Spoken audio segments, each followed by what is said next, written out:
Donc je vous propose pour ce matin qu'on fasse une présentation en 3 temps. On va commencer donc avec Bérangère qui est donc à l'URIOPS Centre Val de Loire et coordonnatrice du collectif SI Centre Val de Loire, à aborder la question du virage du numérique. On fera un petit focus sur une expérimentation qu'on fait ici en Auvergne-Rhône-Alpes sur sur des coopérations entre établissements et entre associations.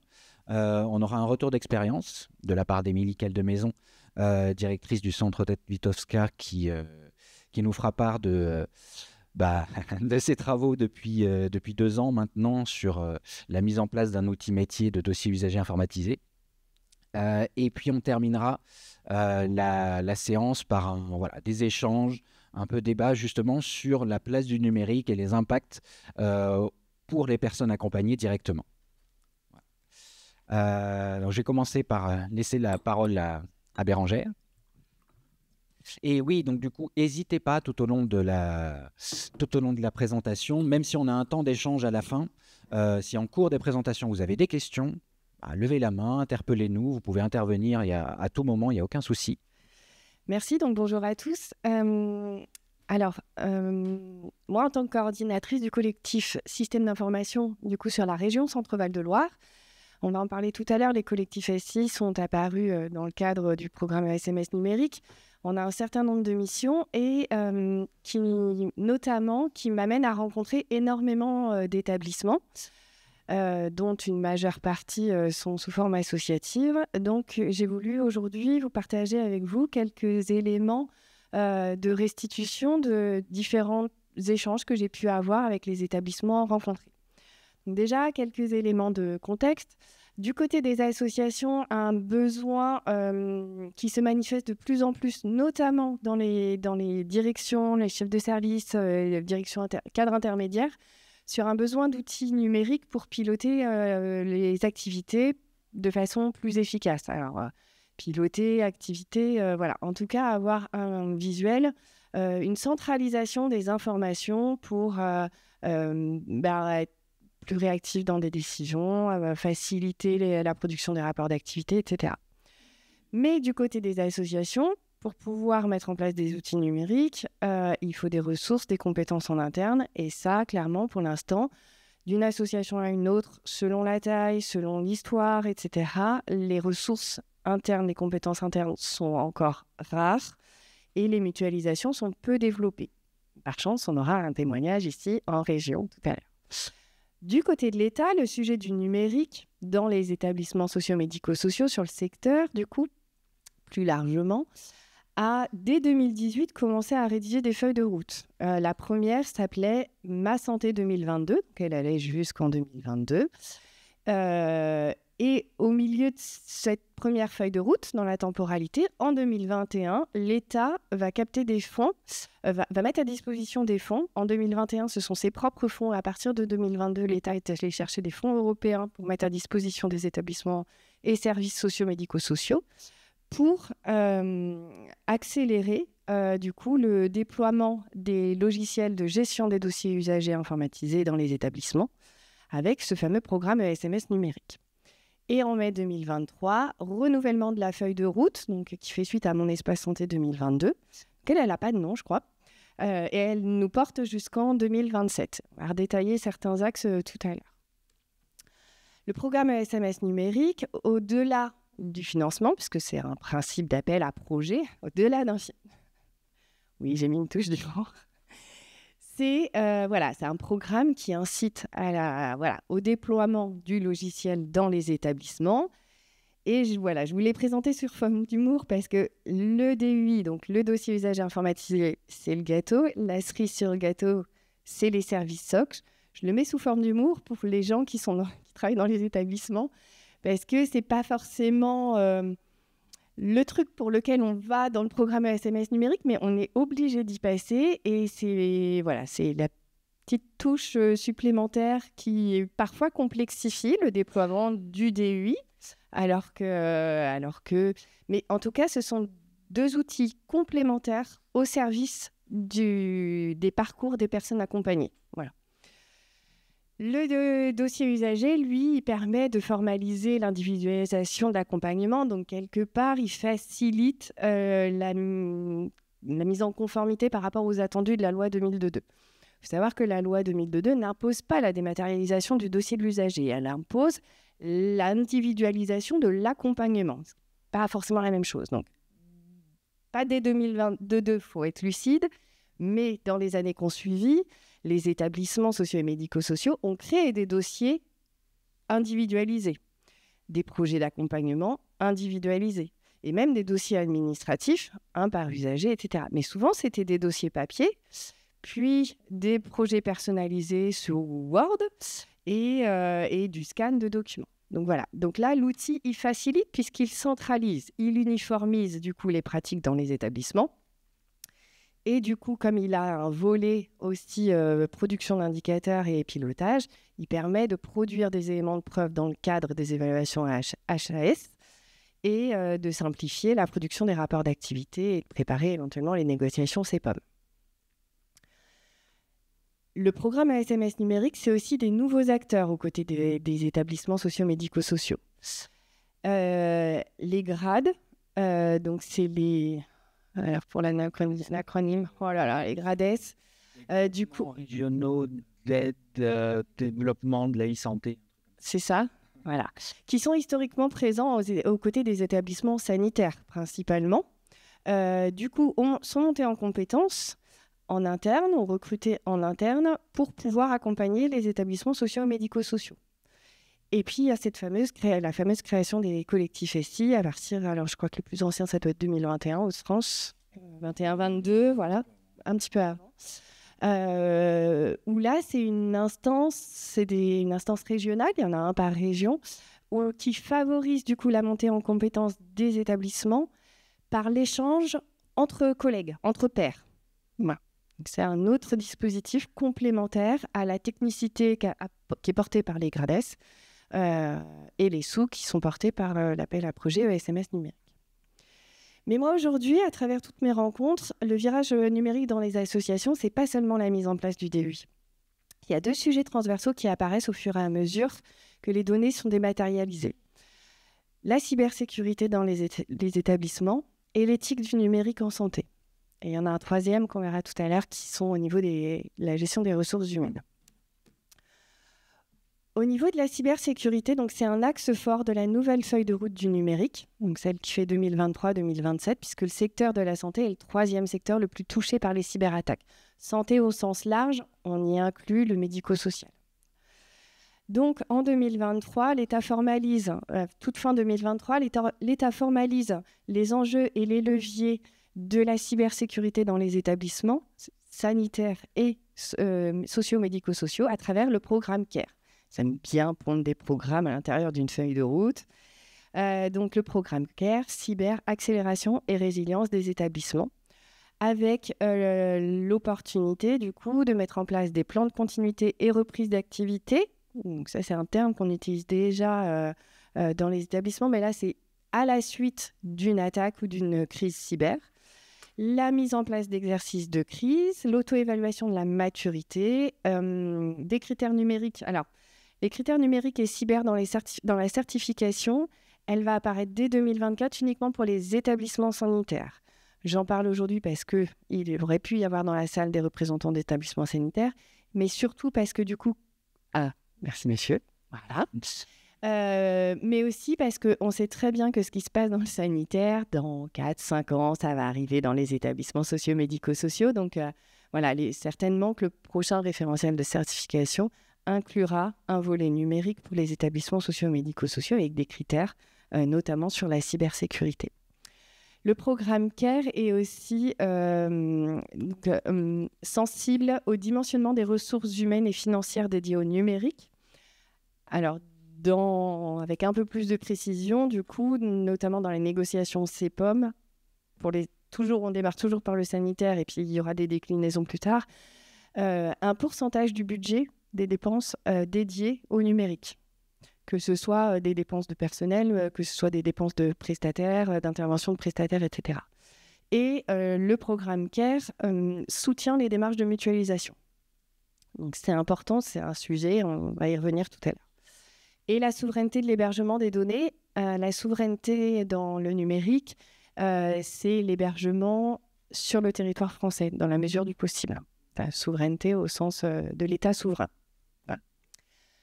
N'hésitez pas à m'interrompre si vous avez des questions. Je ne suis pas hyper calée sur la cyber, mais en tout cas, c'est une restitution aussi des échanges et des questionnements qui se posent à travers mes rencontres.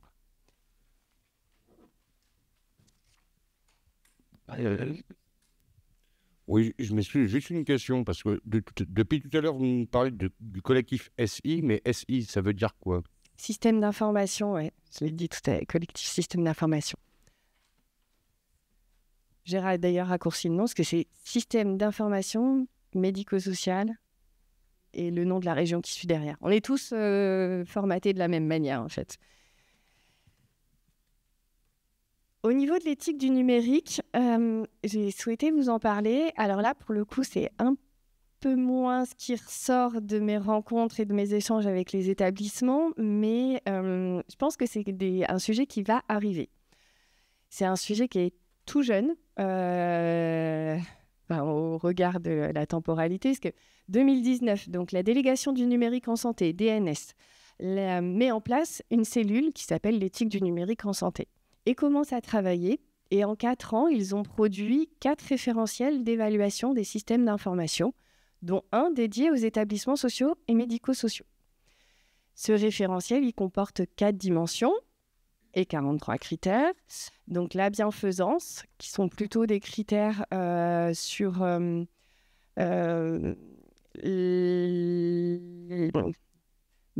j'allais répéter l'éthique, mais c'est pas le mot que je cherche. Bon, c'est pas grave. La bienfaisance, la non-malfaisance. Alors la distinction, c'est surtout que la non-malfaisance, c'est la formation des professionnels à ce qu'on écrit, ce qu'on n'écrit pas dans alors d'une manière générale, mais voilà.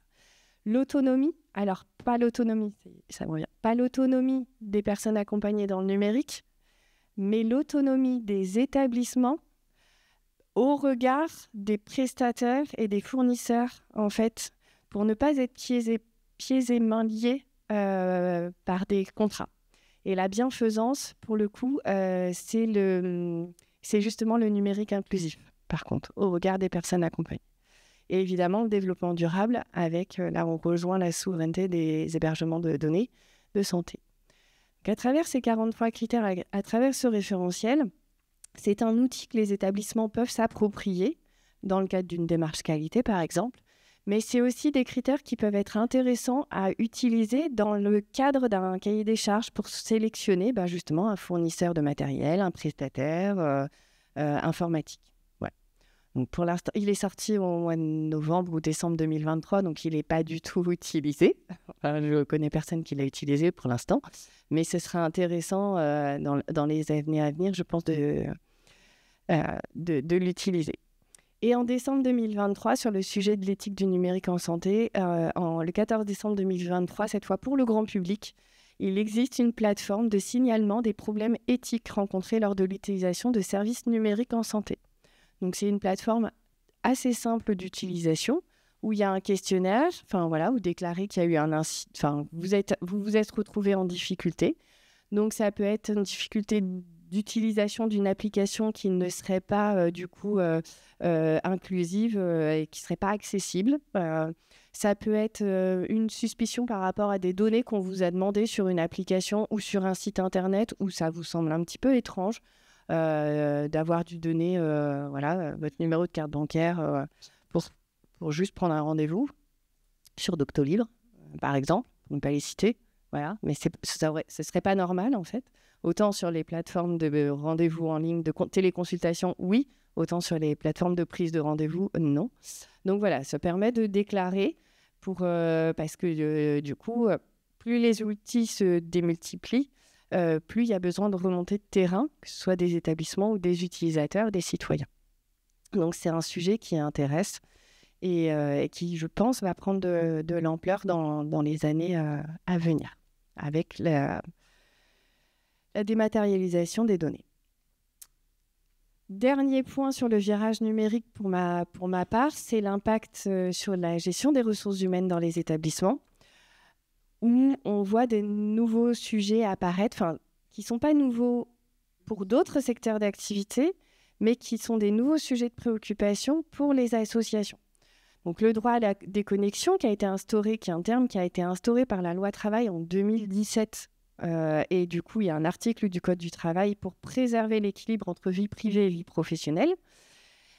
Jusqu'à présent, comme les associations étaient massivement peu équipées d'outils numériques, il n'y avait pas de questions à se poser. Mais aujourd'hui, avec la multiplication du coup des adresses mail personnelles qui sont nécessaires pour d'autres questions techniques, notamment dans l'utilisation du DUI, des identifiants de connexion, des logiciels qui sont hébergés à distance, donc accessibles H24 depuis n'importe quel navigateur Internet, sauf si on les bloque. Mais voilà, ça pose des questions sur le droit à la déconnexion pour ne pas être connecté sur son temps de repos et sur ses congés. L'apparition de nouveaux risques psychosociaux inhérents à l'utilisation des outils numériques. Donc là, c'est au niveau de la charge mentale, au niveau de l'immédiateté de la réponse attendue par les gens et qu'on s'impose nous-mêmes. Et aussi, on voit apparaître des incivilités numériques. C'est-à-dire qu'effectivement, envoyer un mail, on ne dit même plus bonjour, alors que quand on décroche le téléphone, on commence par dire allô, bonjour.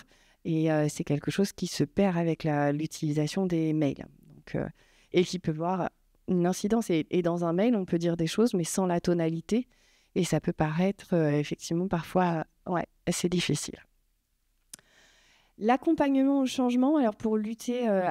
globalement, de toute façon, l'installation d'un nouvel outil numérique, on accompagne au changement, ne serait-ce que pour la montée en compétence des personnes. Mais là, il y a aussi quelque chose d'un peu particulier avec le numérique, c'est qu'on identifie des professionnels qu'on appelle hyper connectés, qui sont souvent moteurs. Donc ça, c'est plutôt une bonne chose dans les établissements. Mais s'ils sont trop moteurs et qu'ils vont plus vite que la musique, plus vite que ce qui est en capacité de faire l'établissement, qui lui doit réguler entre les plus en avance et les plus passifs, ça peut générer de la frustration, voire de la démotivation. Et de la même manière, les plus passifs peuvent se sentir démotivés par autant de nouveautés et se sentir du coup incompétents face aux outils numériques. Donc en fait, il faut se prémunir dans l'accompagnement au changement des risques de démotivation des équipes. C'est pas neutre. Et enfin, dernier point, et c'est le point qui va me permettre de faire la transition et de passer le micro à Lionel, c'est ce que j'appelle de l'appétence. L'appétence devient compétence. En fait, historiquement, dans les associations, les sujets numériques, l'informatique, il était pris en charge par des gens qu'on disait qu'ils avaient de l'appétence pour les outils numériques. Ouais. Aujourd'hui, le déploiement des logiciels de dossiers usagers informatisés fait apparaître des besoins de nouvelles compétences métiers, de personnes ressources au sein des établissements, une ou plusieurs selon la taille, selon l'organisation choisie, qui puissent répondre aux questions des utilisateurs, un espèce de support de premier niveau, qui puissent produire des modes opératoires d'utilisation pour harmoniser les pratiques, que tout le monde utilise le logiciel de la même manière, remplissent les mêmes champs en y mettant la même chose derrière, en fait. Quelqu'un qui puisse aussi former tous les nouveaux salariés qui arrivent au fur et à mesure, puisque côté RH, les plans de formation, même si effectivement Émilie va aussi en parler tout à l'heure, l'impact que ça a sur son plan de formation. Mais pour limiter effectivement l'ampleur que prend le numérique sur le plan de formation, si on peut avoir une personne en interne, une personne ressource qui fasse de la formation interne, c'est top. Mais voilà, cette compétence, elle est rare et du coup, de plus en plus d'associations se posent des questions de mutualisation de personnes ressources. Et voilà, ça me permet de faire la transition et de passer la parole à Lionel, sauf si vous avez des questions avant ça, mais sur justement une expérimentation qui a été faite sur la région Auvergne-Rhône-Alpes.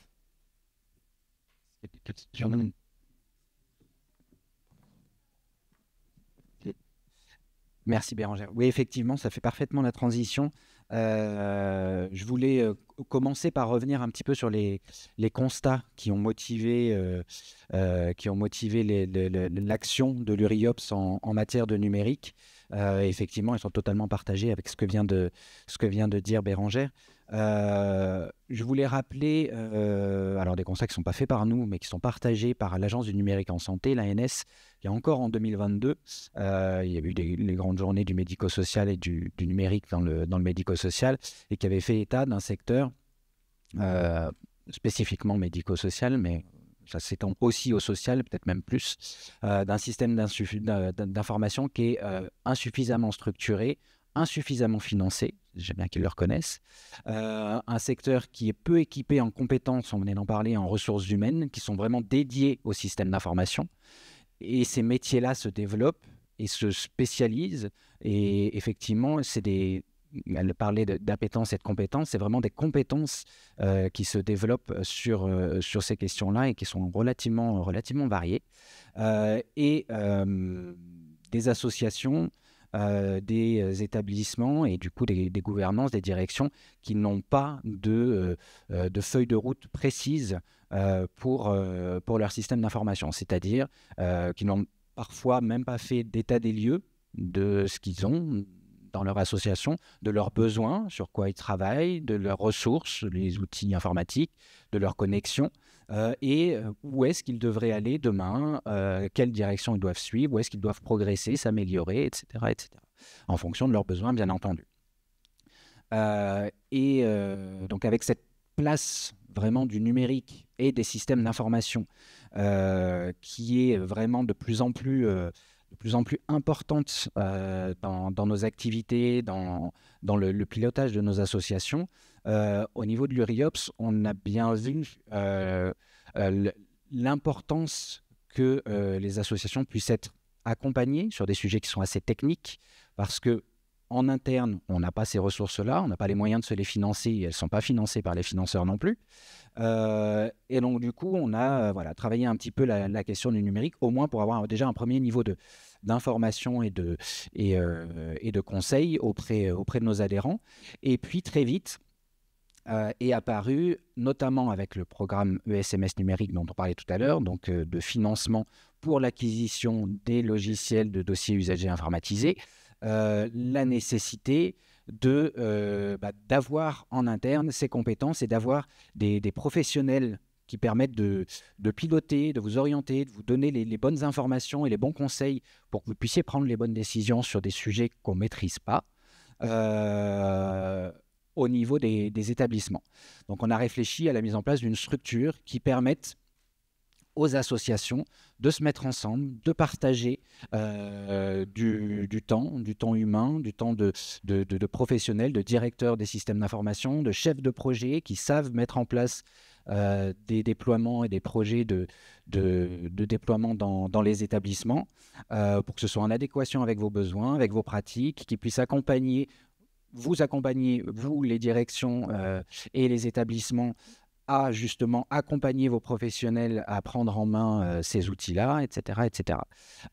Donc, on a créé une association qui s'appelle le Service informatique partagé pour ESMS, SIP ESMS, qui va justement un peu au-delà de ce que vous pouvez trouver auprès de vos fédérations, auprès des collectifs SI dont on parlait tout à l'heure, où là, on a une vraie action sur l'information au niveau des SI, sur une acculturation à tout ce monde-là et à vos différentes obligations. L'idée, c'était de proposer un outil concret qui puisse aller directement dans la mise en œuvre et vous aider à mettre en œuvre tout ça directement dans vos établissements, plus que de faire simplement du conseil. Voilà. Donc, on a structuré une association qui permet donc de mutualiser du temps de professionnels SI, mais aussi de porter des projets en coopération. Et notamment, particulièrement en ce moment, les projets de dossiers usagers informatisés dont on parlait tout à l'heure, puisque pour pouvoir prétendre au financement dans ce programme ESMS numérique, il faut arriver à se mettre à plusieurs et plusieurs établissements pour aller déposer un dossier et rechercher des financements. Voilà. et faire une mutualisation un petit peu à l'échelle de plusieurs établissements. Donc aujourd'hui, SIPE SMS, c'est une association qui regroupe pas loin de 50 associations adhérentes. Et spécifiquement, si on fait un focus sur le programme SMS numérique, donc de financement et d'installation des dossiers usagers, en 2023, on avait 8 GRAB qui étaient en cours, donc 8 projets de regroupement, de coopération d'associations, qui regroupaient au total 39 associations. Et avec ces regroupements-là et ces accompagnements-là, on a pu aller chercher presque 5 millions d'euros pour accompagner les 185 établissements que ça représente, justement à l'installation du DUI, mais pas que, puisqu'on a des équipes qui... donc on fait affaire avec une société qui s'appelle EasyDSI, tu parleras peut-être aussi, puisque vous avez été accompagné aussi par eux, qui pilotent le projet, qui accompagnent les équipes justement à la mise en place du DUI et à toute cette acculturation et montée en compétence du personnel et des personnes qui travaillent dans les établissements pour prendre en main ça, tout cet accompagnement au changement dont parlait Bérangère, qui est vraiment nécessaire et qui n'est pas si évident que ça, puisque personne ne va à la même manière et personne ne part du même niveau. Donc c'est un vrai sujet sur lequel il y a besoin d'être un petit peu épaulé au niveau des établissements, parce que c'est des vrais projets qui prennent beaucoup de temps et qui sont assez chronophages. Juste pour conclure, voilà, la volonté au niveau de la région, c'est vraiment de continuer d'accompagner les associations sur ce secteur-là, puisque sur les questions du numérique, on a parlé de dossiers usagers informatisés, mais le numérique, même du point de vue des puissances publiques, est en train de s'organiser, de se structurer, se met en place des systèmes d'information de plus en plus poussés. On vous demande aujourd'hui de toutes parts de remplir des tableaux de bord, de remplir sur des plateformes en ligne, etc. etc. Donc tout ça, c'est en train d'essayer de se structurer un petit peu au niveau national. Mais demain, même vos CEPOM, vous allez les renseigner en ligne dans une plateforme qui s'appelle ICARS avec les suivis d'indicateurs, etc. Donc il va falloir avoir aussi en interne des tableaux de bord qui permettent d'alimenter toutes ces plateformes-là. Bref, il y a une vraie nécessité aujourd'hui et demain dans les associations à avoir des postes et des personnes qui sont dédiées au système d'information. Aujourd'hui, l'informatique est plus ou moins prise en charge dans les établissements. Vous avez des prestataires qui s'en occupent, mais le système d'information n'est pas forcément identifié. Vous n'avez pas forcément de personnes dédiées à cela. Et c'est vrai que ça va être un besoin aujourd'hui et de plus en plus au niveau des établissements. Exactement. Et alors soit vous avez la compétence déjà en interne et c'est formidable, on recherche tous le mouton à 5 pattes, mais voilà, c'est aussi du coup des compétences possiblement à acquérir avec des moyens plus que limités. Donc, encore une fois, on pense vraiment que pour beaucoup d'associations, la coopération est aussi la clé. Et donc, soit à travers l'association comme SIPE SMS, mais ce n'est pas forcément le modèle unique, soit nous, en tant qu'Uriops, en accompagnant les associations entre elles à coopérer, à mutualiser des postes, à sécuriser justement cette coopération-là aussi, parce que ça se fait pas si facilement que ça, par des conventions, par du montage de structures, type des groupements de coopération, etc. Voilà, c'est un petit peu notre rôle et le futur de demain sur le numérique. Mais voilà, on va revenir un petit peu plus terrain maintenant et avec le témoignage d'Émilie. Bon, ça va. Mais d'abord, encore une fois, s'il y a des questions ou des réactions, n'hésitez pas, levez la main. Oui, une petite seconde, vas-y, je veux bien, merci.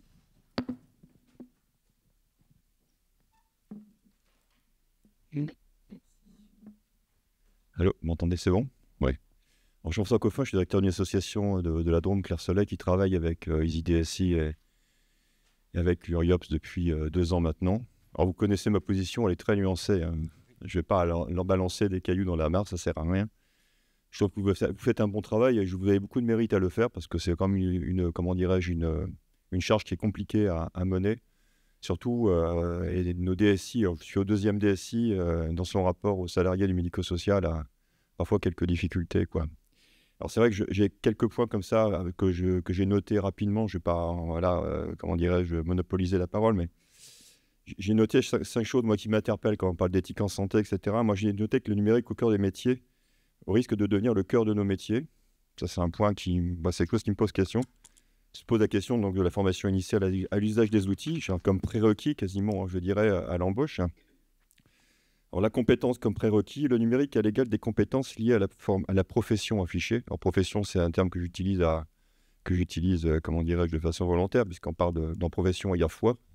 Donc, il y a ce qui engage les professionnels dans nos métiers. Ils ne viennent pas pour le numérique, ils viennent pour autre chose, pour la clinique ou pour d'autres activités en lien avec les personnes qu'on accueille. Moi, une question qui m'interpelle, même à titre personnel, même autour de moi, la question de la fatigue numérique devient un sujet de recherche tout aussi bien qu'une actualité dans nos pratiques personnelles et professionnelles. Ça, c'est un sujet qui est un petit peu laissé de côté. Alors, il y a une forme de lassitude qui peut vite, on parle de RPS, de risques psychosociaux, mais je pense que ça va être un sujet majeur dans les années qui viennent, je pense. Et dernier point, là, c'est c'est mon petit pavé quand même, malgré tout, c'est d'un point de vue strictement RH. Doit-on considérer le refus d'usage ou la réticence à l'usage du numérique comme une faute professionnelle ou une insuffisance professionnelle? Une excellente question. Oui. Oui,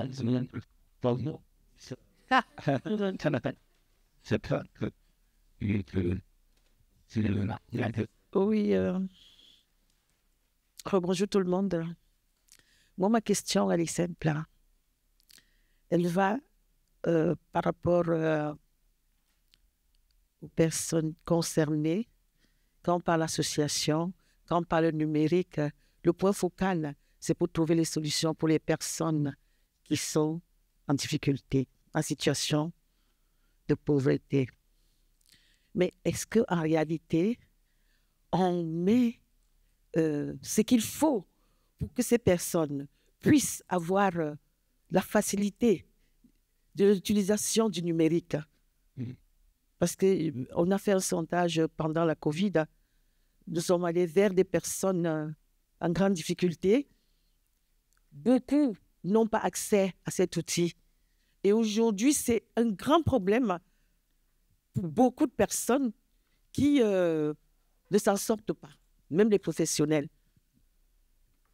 Par exemple, pour le logement, il faut passer par là. Et c'est beaucoup plus compliqué. Tout l'accès des droits, ouais. Mais tout est compliqué. Donc, ma question, c'est de savoir. Oui, c'est bien beau, on veut voir tout ça, on veut entendre que numérique, association, tout ça, globalement, on veut bien entendre. Mais pour nous, moi, je suis déléguée nationale des personnes accueillies et accompagnées. Pour moi, le but, c'est juguler la pauvreté. Mais comment faire? Merci. Mais c'est une vraie question. On pourra en débattre aussi dans la troisième partie sur l'impact du numérique au niveau des personnes accompagnées. Mais tout à fait. Et je suis d'accord avec vous, ça devient une compétence ou une composante même de l'accompagnement des personnes.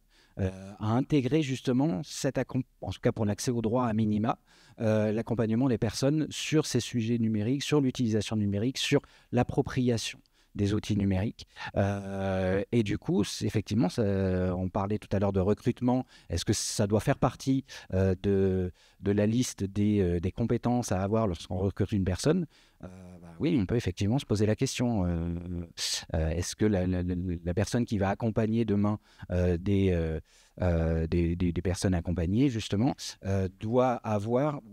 C'est vraiment une nécessité qu'elle ait cette compétence-là, d'être en mesure de correctement accompagner des personnes et même de faire son travail à travers l'ensemble des composantes numériques et des outils qu'il va devoir remplir demain au sein de son association.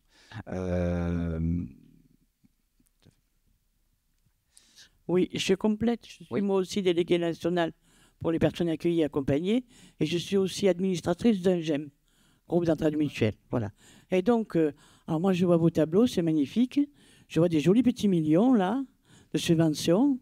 Alors, moi, au GEM, donc, j'ai à peu près une soixantaine d'adhérents. 80% d'entre eux sont illettrés, ne savent ni lire ni écrire ou très très peu. Donc le numérique, vous voyez un petit peu, hein. Parler chinois, c'est pareil. Et en titre associatif, alors nous les GEM, nous sommes subventionnés, ben, enfin, on n'a pas les moyens de s'offrir des ordinateurs, ou alors on est passé maître dans l'art de faire tout avec des bouts de ficelle, comme on dit.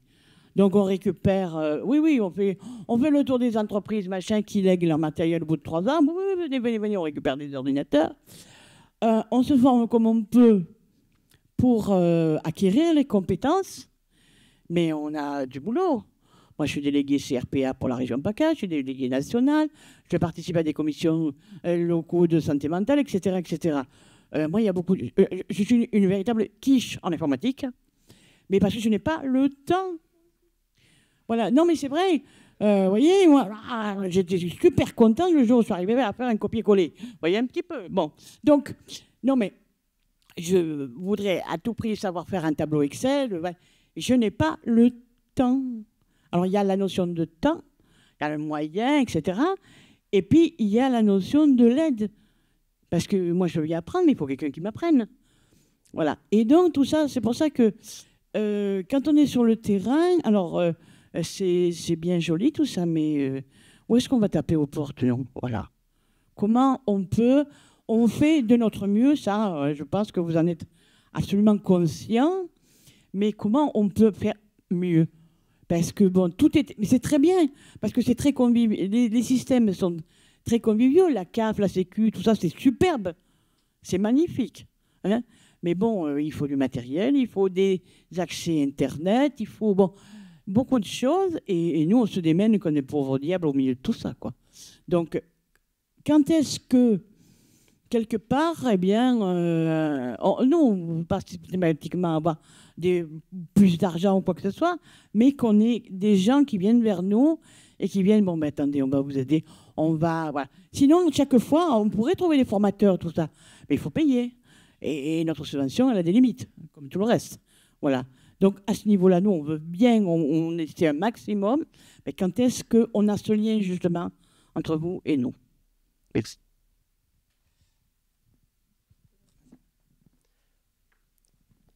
Vous comprenez bien qu'avec tout ce bazar, et c'est, j'espère, gentiment dit, que je suis directrice d'établissement médico-social, je vais vous expliquer comment, à travers cette multitude de dispositifs, on va dire, on a réussi, avec nos moyens et l'accompagnement de l'URIOPS via le SIP-ESMS, réussi à déployer le dossier unique informatisé.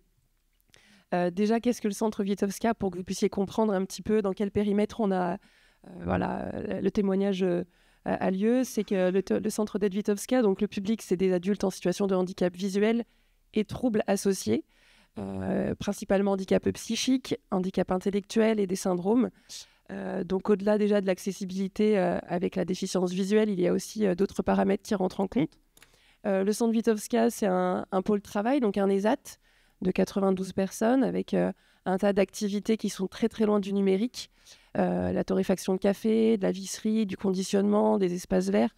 Donc on est loin sur la compétence métier même des encadrants.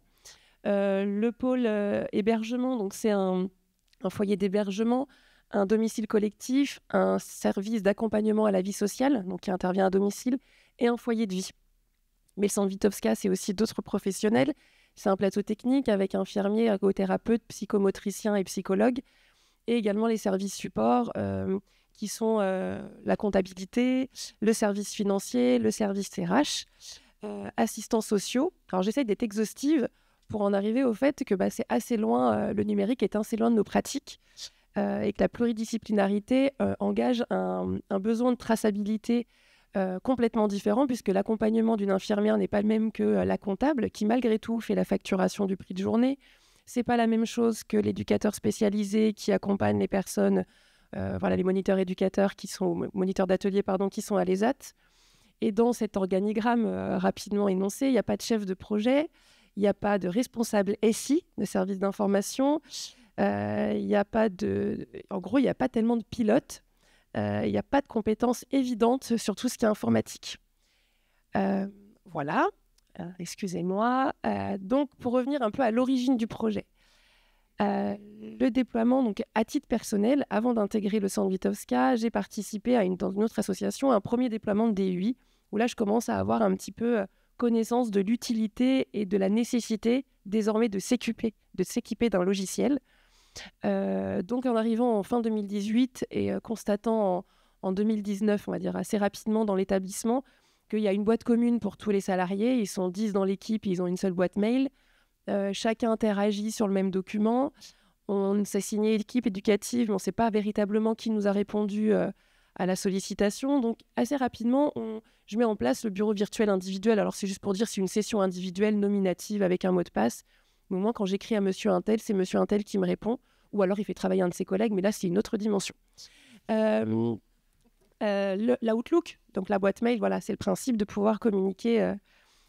Cette même année, les premiers échos sur le SMS numérique, donc ce que vous avez pu entendre tout à l'heure sur un des dispositifs qui a été développé.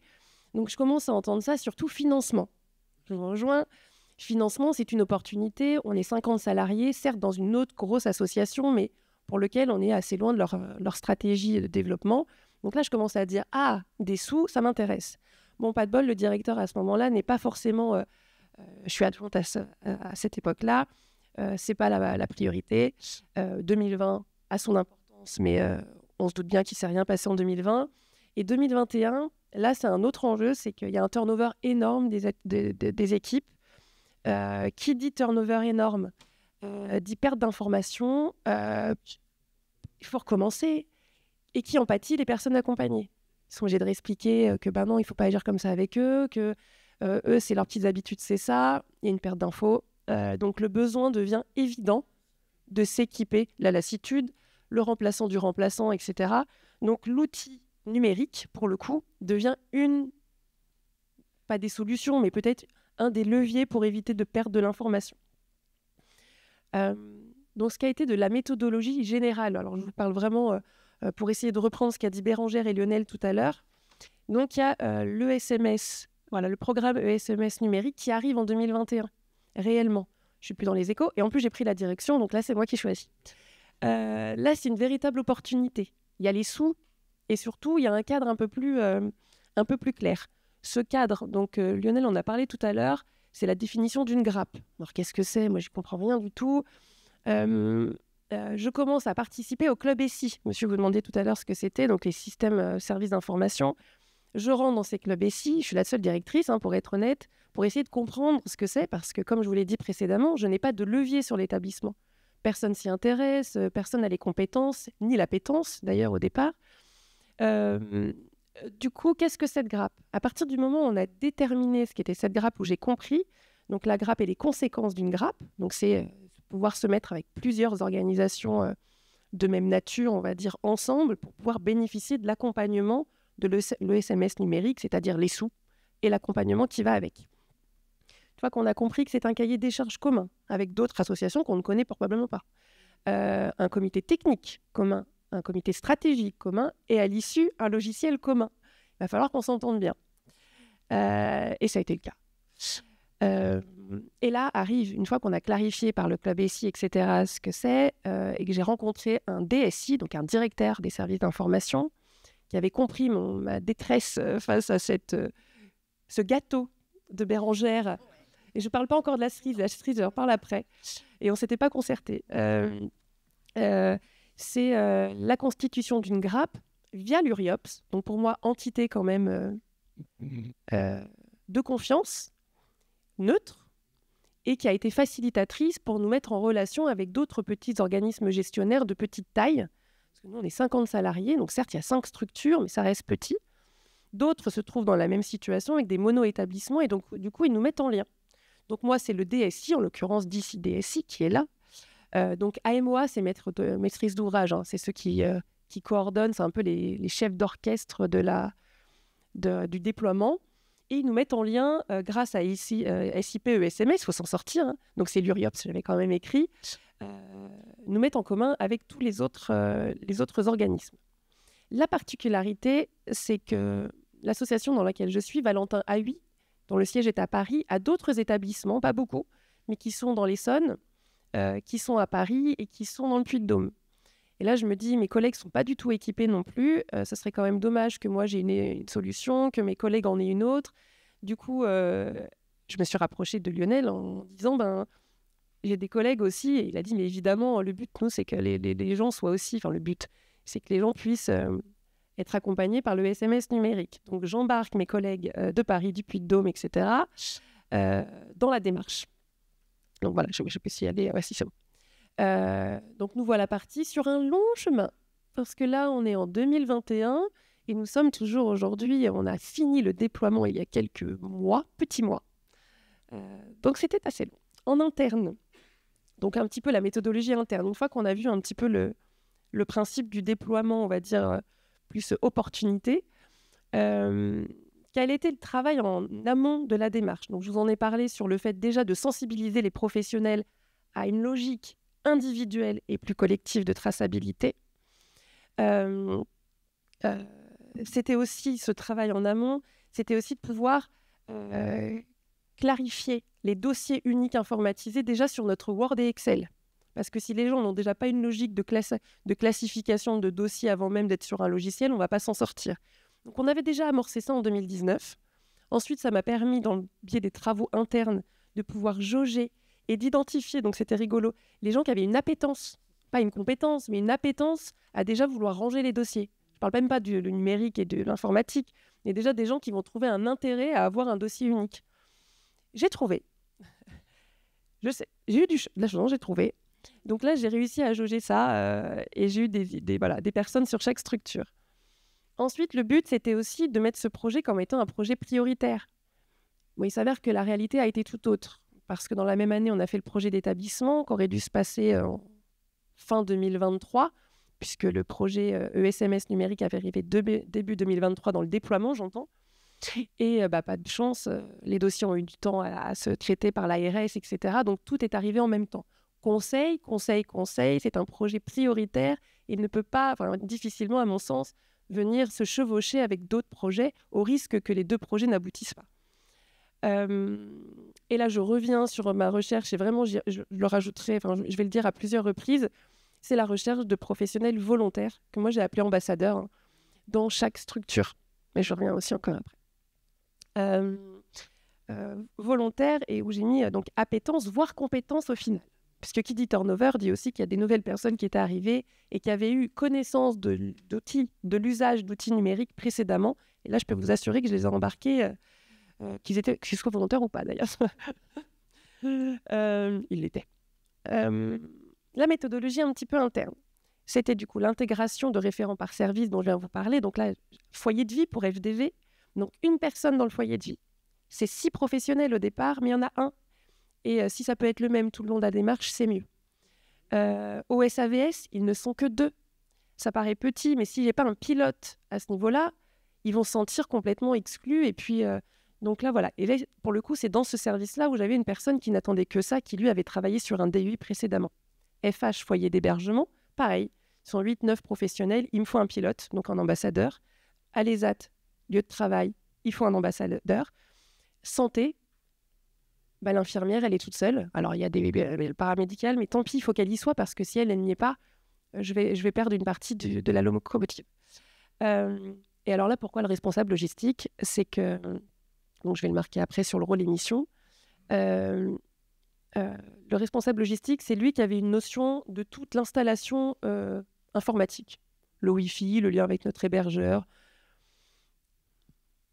un bon lien avec les autres membres de l'équipe, pas du tout une compétence métier et pas du tout travailleur social. Moi, je ne peux pas être sur toutes les étapes. Donc, je l'embarque et je le missionne en espèce de chef projet, pilote projet. Et qui s'avère avoir, il n'est pas là Thierry aujourd'hui, mais qui a vraiment pris le rôle avec énormément de sérieux, beaucoup d'engagement et beaucoup de rigueur. Donc les rôles et les missions de ces, on va dire, ambassadeurs dans chaque établissement, c'est déjà participer à toutes les étapes, et toutes les étapes depuis 2 ans. Ça va être, je les informe en petit comité, ils participent à la découverte de tous les éditeurs de logiciels, ils participent à la constitution du cahier des charges, ils sont le relais en fait terrain des besoins dont ils ont, les besoins qu'ils ont sur le terrain. Ils testent ces solutions et ils donnent leur avis, parce qu'à l'issue, c'est quand même eux qui vont l'utiliser. moi, finalement, quasiment plus. Ils font identifier les remontées et les besoins, évidemment, et le paramétrage. Ça c'est une belle partie de plaisir aussi. Et eux donc quand je marque reporting, c'est reporting auprès de leurs collègues.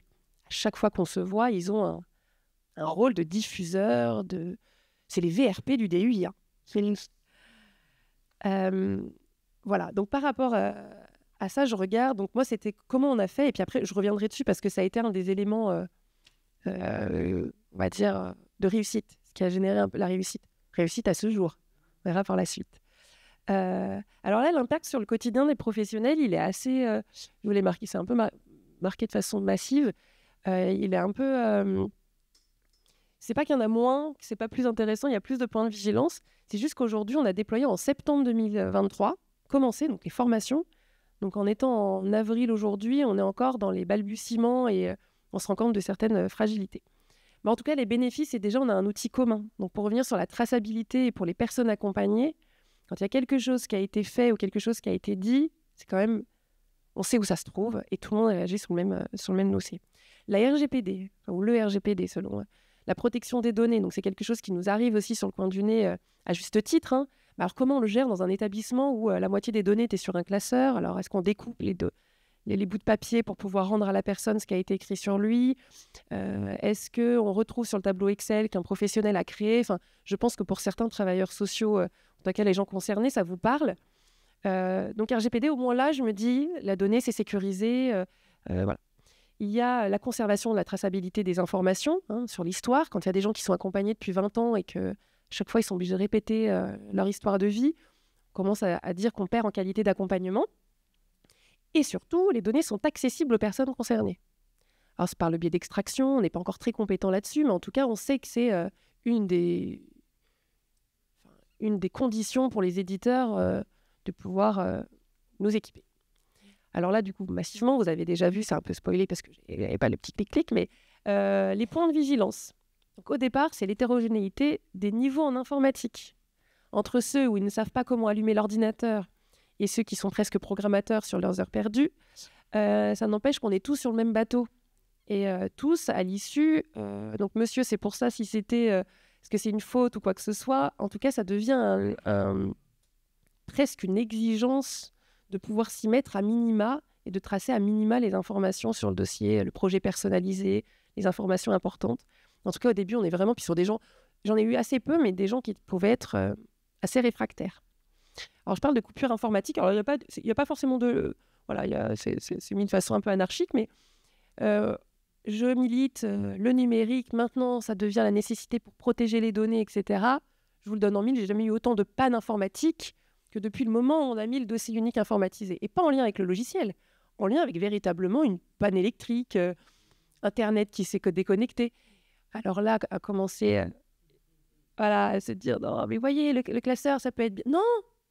Parce que si on met le classeur, on ne répond plus à la RGPD, enfin au RGPD, la traçabilité des données, on recrée des dossiers parallèles. Donc ça, c'est des choses à prendre en compte, mais c'est la réalité du terrain et ma foi. Ensuite, c'est la cerise là.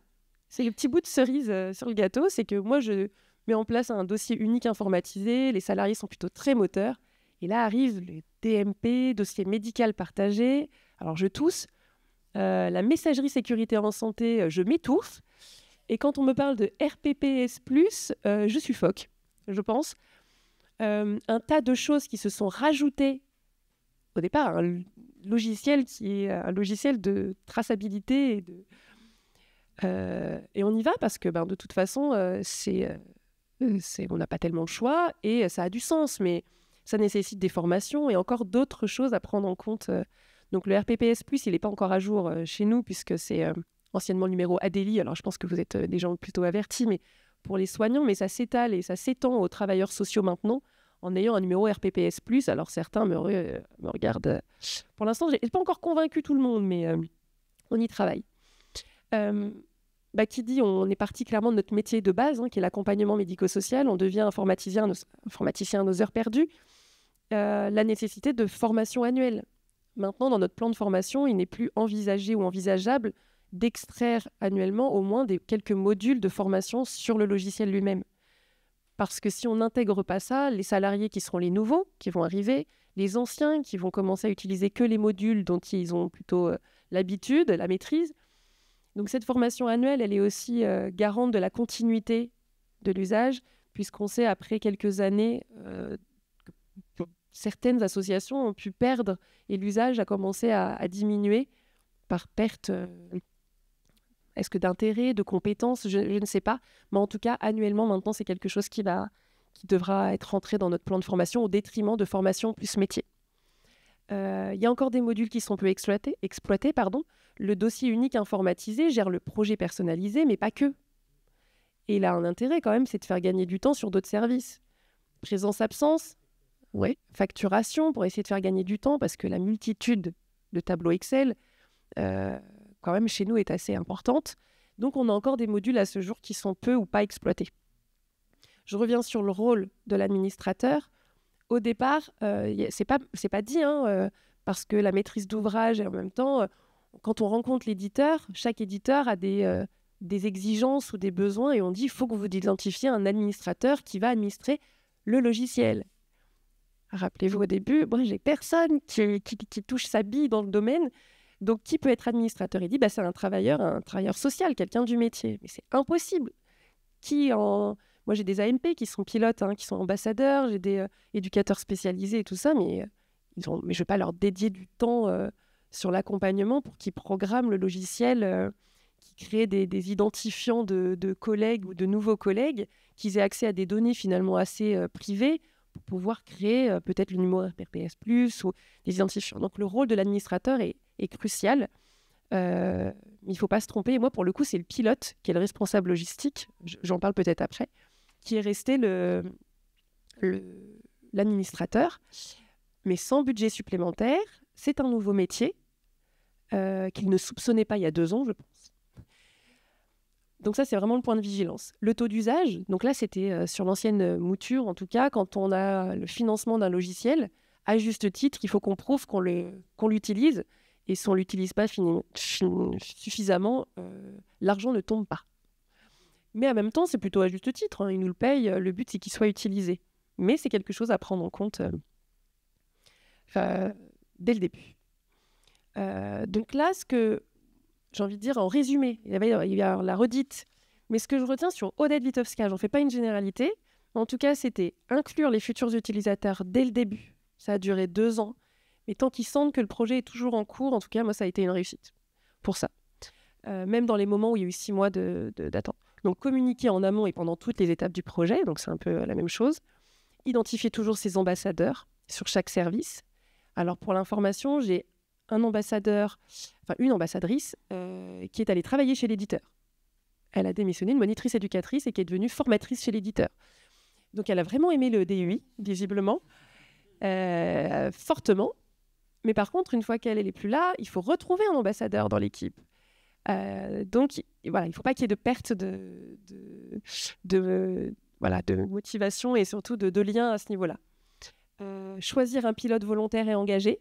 Donc, c'est celui qui faisait l'interface avec la maîtrise d'ouvrage. Est-ce que c'est le futur administrateur? Chez nous, oui.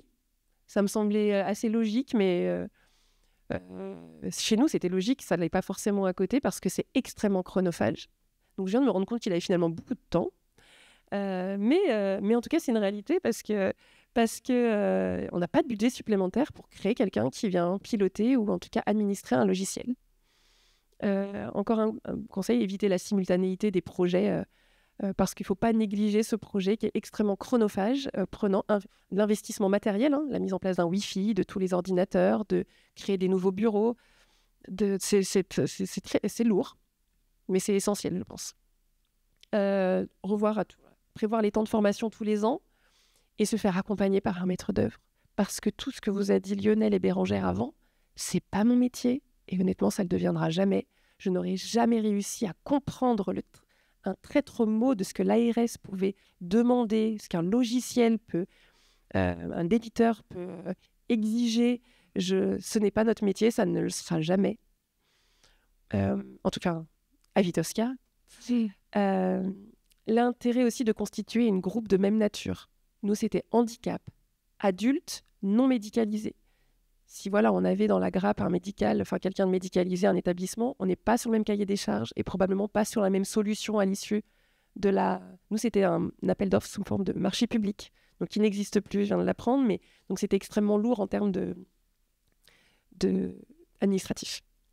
L'investissement dans du matériel et l'installation informatique, c'est nécessaire, on peut avoir le meilleur logiciel du monde. Si à un moment donné, il n'y a pas d'ordinateur pour que les professionnels puissent l'utiliser, je pense que c'est voué...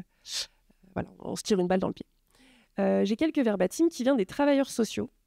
Alors là, je les ai mis parce qu'ils ne m'ont peut-être pas dit les mauvais. Donc c'était le retour en arrière serait difficile parce que maintenant, une fois qu'on y a goûté, ça fait un peu pub là quand même. Mais on ne peut plus s'en passer. C'est rentré dans notre quotidien, on ne se pose même plus la question. On ne se souvient plus comment c'était avant. En fait, l'idée de pouvoir se dire, on écrivait les relèves sur un classeur en papier. Et c'était il y a 8 mois. Hein. C'était pas... c'était nécessaire. Ouais. Et on a tendance par contre à tout écrire. Ça, je l'ai rajouté parce que on est dans l'exhaustivité de la moindre tâche quotidienne. Donc quand je vais dessus, on est devenu sur pratiquement un compte-rendu minuté de chaque action du travailleur. Donc là, voilà, c'est un petit peu... Il y a quand même des choses qui sont à revoir. Hein. Je rejoins sur le numérique, sur la place, etc. Nous, c'était nécessaire. Mais là, il y a des choses maintenant à caler. Voilà, il y a des informations qui sont un peu toxiques et qui viennent un peu polluer le logiciel. Voilà, je vous remercie. Merci beaucoup. Oui, on va passer à la dernière partie justement aux interventions. Ouais, merci. Et l'idée, on va prendre votre question tout de suite, c'était pour la dernière, les 10-15 dernières minutes de l'atelier, ce qui a déjà été un peu dit tout à l'heure dans les interventions, mais de repartir vraiment du métier, du cœur, c'est-à-dire des personnes, et de l'accompagnement des personnes qui sont dans vos structures, des besoins, et comment le numérique peut être un outil pour améliorer ça, et que ce ne soit pas une contrainte, et que ce ne soit pas l'obligation qui vienne se transposer au métier, mais que ce soit bien le métier et le numérique qui viennent en appui à ça, et pas l'inverse. Et pas le métier qui se transforme comme avec le numérique soit le gros ogre qui mange tout, mais bien qu'on reste au service des personnes qui sont accompagnées. Donc voilà, 2-3 questions qu'on a mis pour pouvoir en échanger et débattre entre nous. Mais voilà, l'idée c'était qu'on puisse tous ensemble s'exprimer et essayer de voir les risques, on en a parlé un petit peu, mais d'essayer de voir ensemble les avantages. Qu'est-ce qu'on peut en tirer aussi? Ça me semble important de mettre d'essayer de trouver le positif et de mettre en avant le positif là-dedans. Alors oui, d'abord il y avait une question, allez-y. Oui, c'est pas une question, mais justement, ça vient justement étayer les questions. C'est que, alors moi je me replace à la base de la pyramide, hein, avec mes personnes accueillies, accompagnées. Et alors le numérique, c'est très bien, c'est magnifique, ça fait gagner beaucoup de temps, etc. Mais parmi donc, les personnes accueillies et accompagnées, il y a une terreur, et le mot n'est pas trop fort, parce que justement, un document qui dit document unique, quand on rentre dans ces dossiers, on a toute la vie de la personne. On a tout son parcours, alors document de santé, voire document juridique, etc. Et ça, c'est une véritable terreur, parce que les gens n'ont pas envie et pourtant c'est dans les dossiers et c'est utile, mais les personnes mettent des freins, mais alors des 4 fers, parce qu'on va savoir leur passé, s'ils ont eu des condamnations, s'ils sont sous tutelle ou curatelle, s'ils ont telle ou telle pathologie, quel traitement ils prennent, etc., etc. Et c'est très gênant. Donc il faut travailler, et c'est toujours une question de temps, une question de compétence aussi. Moi je dis toujours que un bon travailleur social, c'est une rencontre avant tout entre 2 personnes humaines et qu'il doit y avoir une certaine magie dans cette rencontre, sinon c'est foiré. Voilà. Et donc, si la personne sait présenter les choses, on va arriver à vraiment quelque chose de fabuleux. Mais moi, je constate en bas de la pyramide que ça développe des psychoses. Hein. Non, ils ne veulent absolument pas remplir les dossiers. Parce qu'ils ne veulent pas qu'on sache ils ont toujours l'impression qu'on va pouvoir systématiquement, tout le monde va pouvoir rentrer là-dedans. Et c'est quelque part, parmi les travailleurs, c'est un peu vrai, pas tout le monde, mais certaines catégories de personnes ont accès peut-être un peu trop facilement à ces dossiers et qu'ils n'ont pas envie que ça se... Voilà. Donc, il faut travailler là-dessus. Je suis d'accord avec elle parce que moi, j'ai travaillé comme auxiliaire socio-éducative et le regard que les gens ont envers l'autre est très dangereux. Quand les informations sont divulguées, on ne sait pas ce que certaines personnes peuvent en faire. Parce que moi, j'ai été accompagnée et j'ai travaillé également comme accompagnatrice. Donc, je connais, j'ai la double casquette. Je sais ce que les travailleurs sociaux pensent et je sais ce que les accompagnants, les accompagnés pensent. Donc, du coup, c'est un gros problème, quoi. Merci. Oui, c'est un point de vigilance, effectivement, qui est pas une, qui est à prendre en compte. Allô, oui. Alors, c'est vrai que... Oui, mais justement... Ouais,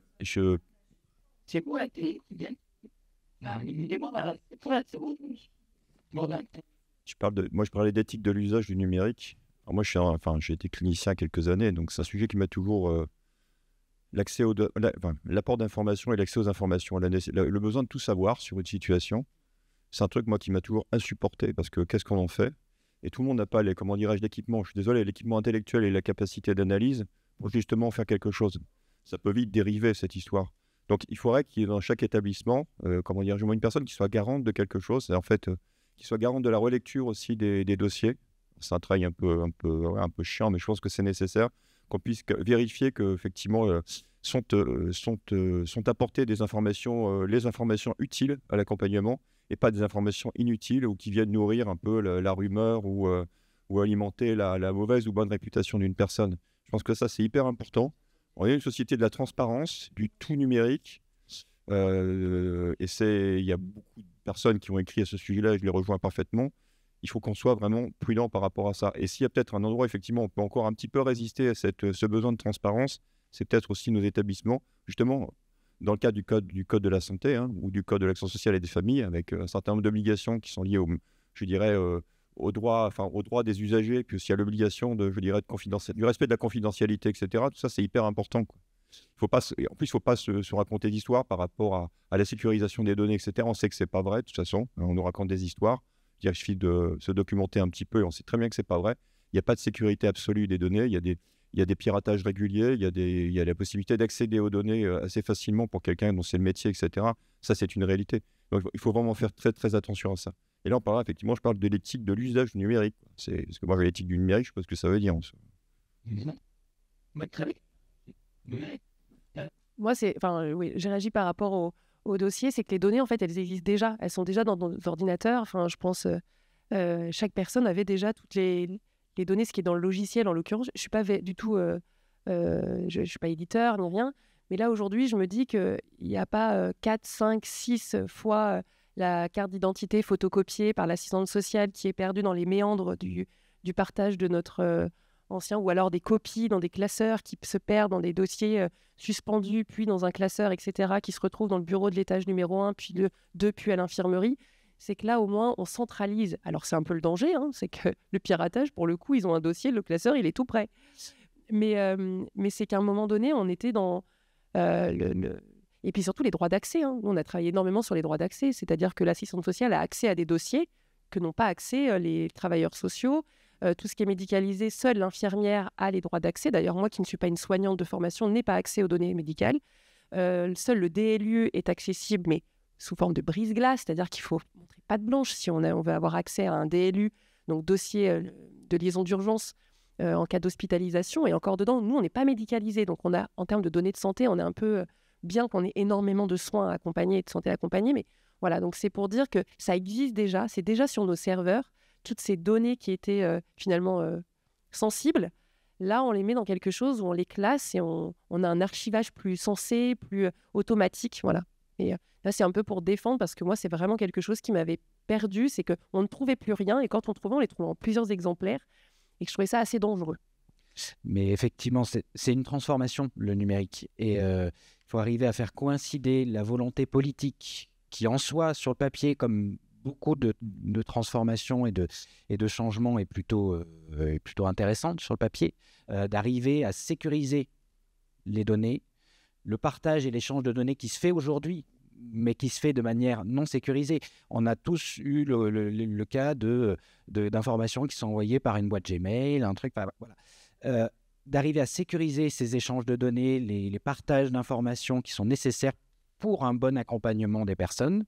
En soi, l'idée et la volonté des pouvoirs publics est plutôt bonne. Mais il faut arriver à le faire coïncider avec nos pratiques et les évolutions que ça va engendrer, c'est-à-dire que nécessairement, il va falloir qu'il y ait des process qui se mettent en place en interne sur, oui, effectivement, qu'est-ce qu'on écrit, qu'est-ce qu'on n'écrit pas, est-ce qu'on a vraiment besoin de telle ou telle information, est-ce que ça va être nécessaire à quelqu'un dans le parcours de la personne à un moment donné, est-ce que c'est une information qui va être nécessaire. C'est des questions qu'il va falloir mettre en branle au fur et à mesure que le numérique prend de la place. Et juste aussi, c'était l'accès, je l'ai dit tout à l'heure, mais l'accès des données, tout ce qui est écrit par la personne accompagnée. Elle a un droit de regard, chose qui était avant, jamais j'aurais pu le faire avant, c'était impossible de pouvoir extraire tout ce qui avait pu être écrit. Donc là, le fait qu'il y ait quand même la principale concernée, puisse avoir ce droit de regard-là. Alors aujourd'hui, c'est pas développé. Je ne vous cache pas que la plateforme où j'aimerais qu'il ait l'application pour pouvoir accéder à son projet, et puis tout ce qui a été lu dans le journal de bord, aujourd'hui, c'est pas opérationnel. Mais c'est censé l'être, puisque c'est une des commandes et c'est une des obligations des éditeurs de pouvoir le rendre. Je vois que vous réagissez, monsieur Da. Oui.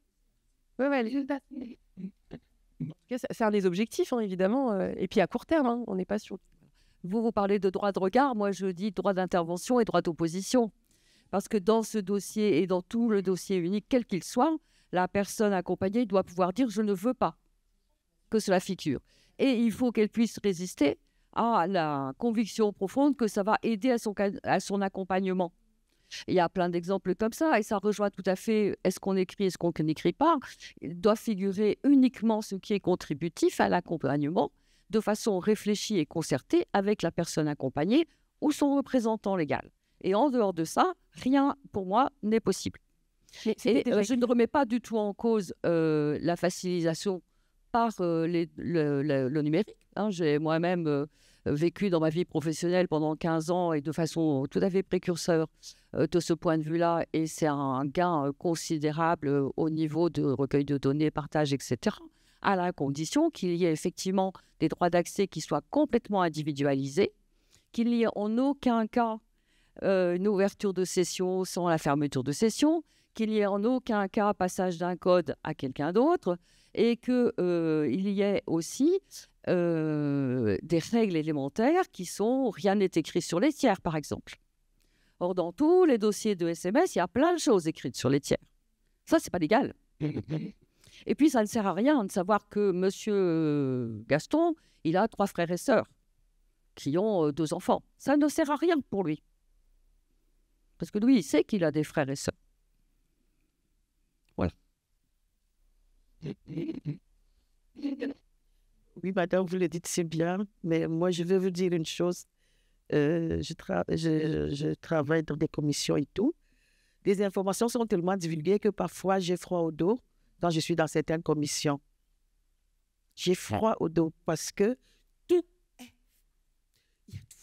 est... C'est inquiétant.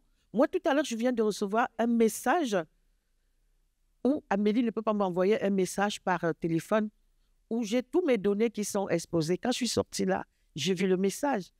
Votre carte vitale, machin. Vous voyez? Mais tous mes données sont là. Est-ce que c'est logique? Est-ce que l'État protège ça? That is question. Est-ce que nous sommes vraiment protégés? Dernièrement, avant que j'entre à l'hôpital, j'ai eu un coup de fil. Oui, madame, vous êtes madame telle, on me donne toute mon affiliation. On me dit, voilà, vous êtes à 100%, oui, mais voilà, il y a ceci, il y a cela. Est-ce que vous pouvez... Vous voyez, c'est compliqué. C'est bien beau, là, le numérique. Mais à la fin, tout est dehors. Tout est exposé et c'est inquiétant. Merci. Moi, je vous rejoins. C'est juste que moi, je me répète, mais les données existaient déjà. Et elles étaient pas... elles existaient en tout cas dans l'établissement dans lequel je suis arrivée.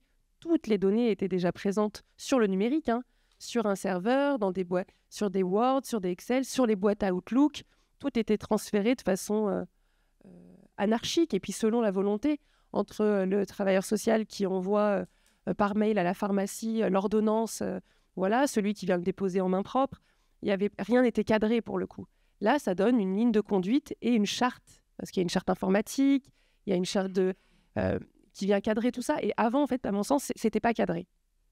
Là, ça l'est, avec toutes les déviances possibles qu'il peut y avoir.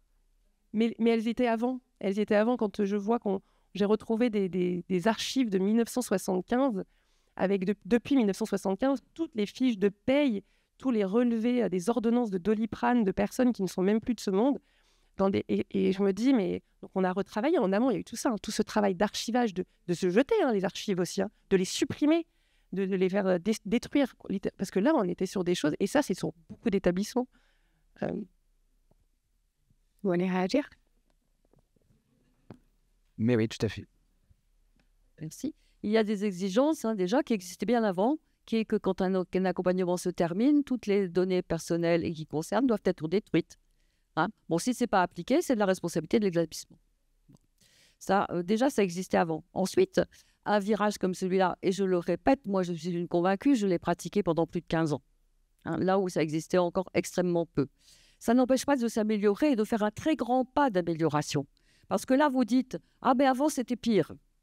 Mais moi, je souhaiterais que maintenant, ce ne soit pas moins pire, ce soit beaucoup mieux. Et c'est de ça dont je parle. C'est-à-dire que c'est les personnes qui sont propriétaires de leurs données, c'est en aucun cas ni un service, ni un logiciel. Et de la même façon, tout ne sera jamais dans les cases d'un logiciel. Et de ce point de vue-là, je pense que le grand pas et la grande amélioration qu'on a à faire, c'est un défi, mais moi, je ne pense pas du tout qu'il soit insurmontable, c'est que ce soit les personnes qui soient réellement propriétaires de leurs données et qui en fassent l'usage. Que, effectivement, le travailleur social ne soit qu'un vrai accompagnant, à minima. Oui, et que ce soit bien la personne qui décide de ce qui est bon pour elle dans son dossier et pas tel ou tel. Après, on parle de handicap. Absolument. Moi, j'ai des personnes qui sont sourdes et aveugles, qui n'ont absolument ni accès à l'informatique, ni aux données, ni à l'oralisation. On s'adapte. Évidemment, quand on dit projet personnalisé, individualisé, chaque personne a déjà un projet qui lui... Il y a des personnes qui n'ont pas de mesure de protection.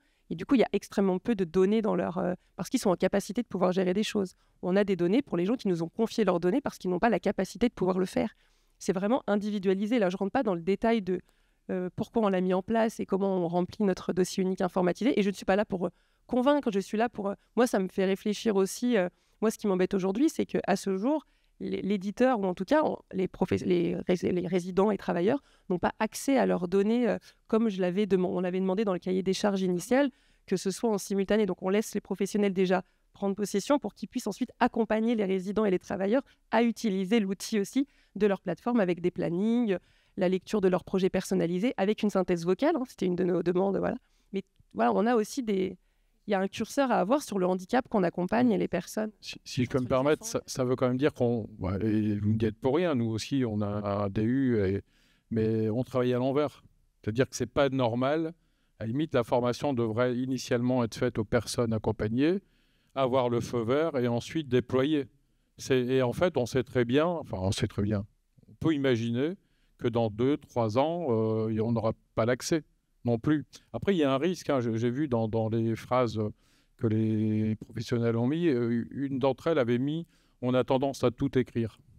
Et ça, c'est un vrai problème. C'est-à-dire, qu'est-ce qu'on écrit et comment, alors nous, on a eu des expériences malheureuses également là-dedans, comment vous maîtrisez l'information qui est écrite et qui n'aurait pas dû être écrite, comment vous la corrigez, comment ça, c'est intéressant peut-être d'échanger là-dessus. Parce qu'effectivement, on a tendance à tout écrire, c'est un vrai sujet, c'est un problème, c'est pas normal. C'est ça, c'était un des risques, puisque moi, je ne l'utilise pas, ou très très peu, puisque c'est un outil du quotidien, et c'est dans les cas de mon astreinte. Alors, va falloir que je le sais, il faut que j'arrête. Dans le cadre de l'astreinte, où je me suis dit, moi j'ai une perte d'infos. Avant, les informations nécessaires, je les avais par Outlook avec un passage à l'acte, quelqu'un au niveau médical qui n'était pas très bien. Donc dans le week-end, avoir cette vigilance ou en soirée, de se dire si on m'appelle, voilà, là je ne les ai plus puisque Outlook n'est plus un outil de communication autorisé. Donc du coup, on passe sur le DUI. Donc je lis le DUI, c'est par la paille des critérisations, comportement ou vigilance santé. Très bien, donc je lis, je passe sur les 5 établissements pour avoir cette lecture. Donc on n'a pas les extractions comme avant. Je dois passer à côté d'informations sur lesquelles probablement j'étais peut-être pas fléchée non plus avant. Mais pour revenir, et c'est à travers ces lectures-là où je me suis dit, mais moi que monsieur Untel, on soit allé lui monter, parce que comme ils sont non-voyants, on intervient beaucoup dans les chambres pour aller récupérer des chaussettes ou quelqu'un qui tourne autour de son téléphone portable et qui ne le trouve plus, etc. Et je me dis, ça franchement, c'est une information, c'est inutile. Enfin, dans son projet, c'est super de savoir qu'on est monté dans sa chambre pour récupérer son téléphone portable parce qu'il ne le trouvait pas. Est-ce que c'est le professionnel qui a envie de montrer qu'il a travaillé, ce qui est très bien, mais en l'occurrence, ça n'a aucun intérêt dans l'accompagnement de la personne. Là, aujourd'hui, en fait, c'est assez récent puisque le déploiement, il a quelques semaines. En fait, il a ses formations depuis dès septembre et en fait, ça fait que quelques semaines que c'est en place. C'est vraiment très, très frais. Donc ça, merci beaucoup pour vos retours parce que ça vient étayer le... Effectivement, on est dans un vrai virage. On parle de virage numérique, mais effectivement, c'est une vraie transformation. On ne l'a pas dit, mais ce qui est au cœur de tout ça, c'est mon espace santé. C'est chaque citoyen français doit avoir accès à ses données en ligne, son dossier de santé, intervenir dessus, etc. C'est vraiment la brique centrale. Et nous tous autour, on vient graviter et se connecter à ça, échanger. Et il faut que tout le monde ait une sécurisation de ces données pour pouvoir échanger et que ce soit bien les données de la bonne personne, etc. Enfin bref. Voilà.